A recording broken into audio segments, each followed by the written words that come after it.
नमस्कार दोस्तों, दिल है मेड इन इंडिया के इस प्यारे से वीडियो पे आप सबका स्वागत है। कहते हैं कि जीत और हार आपकी सोच पर निर्भर करती है। मान लो तो हार होगी और ठान लो तो जीत होगी। ये कहावत आज जिस इंसान की हम बात करने वाले हैं उस पर बिल्कुल सटीक बैठती है। जी हाँ, चेतन सकारिया नाम तो आपने सुना ही होगा। अभी हो रहे हाल में इंडिया श्रीलंका की जो वनडे सीरीज़ थी, इसमें उन्होंने अपना डेब्यू किया। पर भारतीय टीम में एक गेंदबाज बनने तक का सफ़र इतना आसान नहीं था। कई कठिनाइयों और संघर्षों भरा था इनका सफ़र। तो आइए देखते हैं कैसे गुजरात के एक छोटे से गांव का लड़का आज इंडियन क्रिकेट टीम का गेंदबाज बन चुका है। चेतन सकारिया का जन्म 28 फरवरी 1998 को गुजरात के भावनगर जिले के एक छोटे से गांव वारतेज में हुआ था। करियर के शुरुआती दिनों में उनका झुकाव बल्लेबाजी की तरफ था, लेकिन समय के साथ साथ उनका रुझान गेंदबाजी की ओर आने लगा। मध्यम वर्गीय परिवार से होने के कारण वो अपनी ज़रूरतों को पूरा नहीं कर पाते थे। 16 साल की उम्र तक उन्होंने कोई क्रिकेट की कोचिंग नहीं ली और टेनिस बॉल से ही प्रैक्टिस किया करते। उनके पिताजी चाहते थे कि वो बड़े होकर एक इंजीनियर बने, लेकिन उनका स्वास्थ्य अच्छा नहीं रहता था, इसलिए उनका परिवार इतना खर्चा नहीं उठा पाता था कि वो लोग उन्हें अच्छे कॉलेज में एडमिशन दिला पाएँ।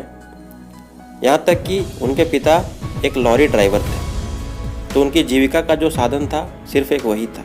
तो अपने परिवार का खर्चा चलाने के लिए वो अपने मामा के स्टेशनरी दुकान पर काम किया करते थे। शायद तकलीफ़ों को झेलना उनकी आदत बचपन से ही बन चुकी थी, क्योंकि किसी ने सही ही कहा है, जितना बड़ा सपना होगा उतनी बड़ी तकलीफ़ें होंगी, और जितनी बड़ी तकलीफ़ें होंगी उतनी बड़ी कामयाबी होंगी। उनके पास इतने भी पैसे नहीं थे कि वो अपने लिए एक जोड़ी जूते खरीद पाते। तो ये देखकर उनके सीनियर क्रिकेटर भावनगर के शेल्डन जैक्सन ने उन्हें एक पेयर जूते गिफ्ट कर दिए थे, और उस वक्त चेतन सकारिया उनके लिए नेट्स पर प्रैक्टिस के लिए बॉलिंग किया करते थे। फिर आगे जाकर डोमेस्टिक लेवल पर वो सौराष्ट्र को रिप्रेजेंट करने लगे, और उनकी अच्छी परफॉर्मेंस को देखकर MRF पेस फाउंडेशन की तरफ से उन्हें स्कॉलरशिप दी गई। यही नहीं, उन्हें ऑस्ट्रेलियन महान क्रिकेटर ग्लेन मैकग्रा के अंदर ट्रेनिंग लेने का भी सौभाग्य मिला। फिर क्या था, एक एक करके वो कामयाबी की सीढ़ियों को चढ़ते जा रहे थे। 2017 में विजय हजारे ट्रॉफी में खेलना, 18 में रणजी ट्रॉफी को पहली बार खेलना, 18 में ही सैयद मुश्ताक अली ट्रॉफी में भी खेलना, सब कुछ बढ़िया चल रहा था। पर 2021 में जब उन्हें खुशियों का एक गुलदस्ता मिला, तब उसमें कई कांटे भी छुपे थे। जब वो सैयद मुश्ताक अली ट्रॉफ़ी खेल रहे थे, तभी उनका भाई सुसाइड कर लेता है, और ये बात उनके परिवार वाले उनसे छुपा कर रखते हैं पूरे 10 दिनों तक, ताकि इस बात का प्रभाव उनके खेल पर ना पड़े। तो आप देख सकते हैं, ये डेडिकेशन सिर्फ उनकी ही नहीं बल्कि पूरी परिवार की है। भाई के जाने का खबर जब उन्हें मिलता है, तब वो उस गम में टूट जाते हैं, पर अपने खेल को नहीं रोकते हैं, और फलस्वरूप IPL में उनका सिलेक्शन हो जाता है। और सिलेक्शन होने के बाद महान क्रिकेटर वीरेंद्र सहवाग उनके लिए कहते हैं, चेतन साकरिया's brother died of suicide few months ago.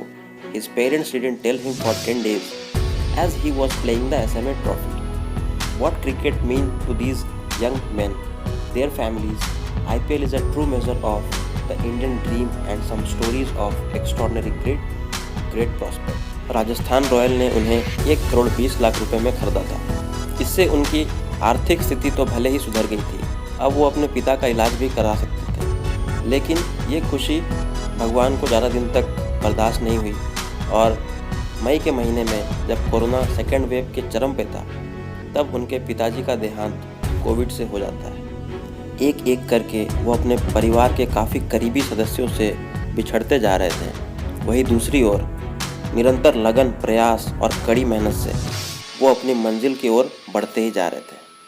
और यही वो वक्त था जब श्रीलंका की सीरीज़ में उनका चयन होता है, और आखिरी वनडे में उन्हें मौका भी मिलता है, और उनका चयन सही चयन किया गया है, इस बात को वो अपने पहले ही मैच में साबित कर देते हैं, जब वो श्रीलंकन बैट्समैन भानुका राजपक्षा का विकेट लेते हैं। यही नहीं, IPL में कई इंटरनेशनल बैट्समैन की विकेट लेकर वो ये साबित कर चुके हैं कि उनका आगाज़ अब हो चुका है और आने वाला वक्त उनके हाथ में है। तो इनके सफ़रनामे को देखकर एक बात तो कहना बनता है, थोड़ा डूबूंगा मगर मैं फिर तैर आऊँगा, ऐ ज़िंदगी तू देख मैं फिर जीत जाऊँगा। तो दोस्तों, अगर आपको ये वीडियो अच्छा लगा हो तो प्लीज़ इसे लाइक कर दें। अगर आपको इसने मोटिवेट किया हो तो हमारे चैनल को सब्सक्राइब कर दें और अपने फ्रेंड्स के साथ ज़रूर शेयर करें ताकि वो भी इससे मोटिवेशन पा सकें। Thank you so much. हम अगले वीडियो में फिर मिलते हैं।